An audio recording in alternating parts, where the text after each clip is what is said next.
Hello guys! Ngayong araw, gagawa tayo ng kani salad spring roll. Yan yung mga ingredients niya, lettuce, tas carrot, mangga, at saka crab. Ang ginamit ko nga palang wrapper dito is yung spring roll rice paper. Nahirapan pa nga ako maghanap niyan sa grocery. Tapos guys, eto naman yung gagawin nating sauce mamaya kapag nabalot na natin siya. Napanood ko lang din tong recipe na to online, kaya subukan natin gayahin. Yan yung pangbalot natin guys, napansin nyo matigas siya. Ang gagawin pala, ibababad mo muna siya konti sa tubig. Pero saglit lang ha, yung tamang basa lang. Para kapag ginamit mo siya, lalambot na siya. So yan, nagbabalot na nga tayo. Fresh yan guys ha. Tapos yung crab, ibababad mo lang konti sa mainit na tubig kasi madudurog siya. Parang huhugasan mo lang siya ng mainit na tubig. Nakachamba pa tayo ng mangga guys kasi matamis yung nabili ng asawa ko ng mangga. Kaya panigurado, masarap din to.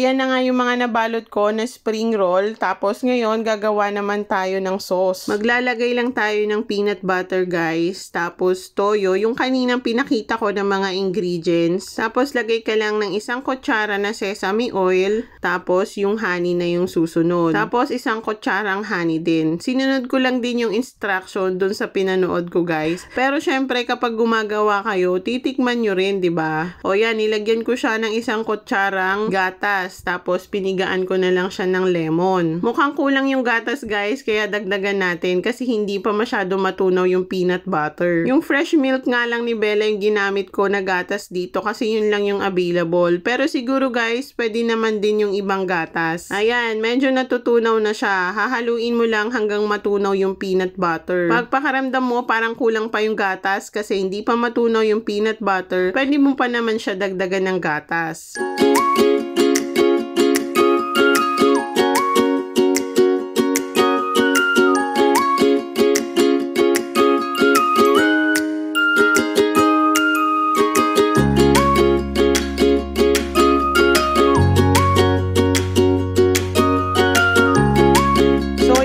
Guys, naging pino na yung sauce natin. Ganyan yung kakalabasan niya kapag hinalo mo talaga siya. So yan, tikman natin kung anong lasa. Medyo nakachamba ako guys sa pagkakatimpla ng sauce ko. Kaya next year o kaya pag may okasyon, uulitin ko na naman tong recipe na to. Madali lang, 'di ba?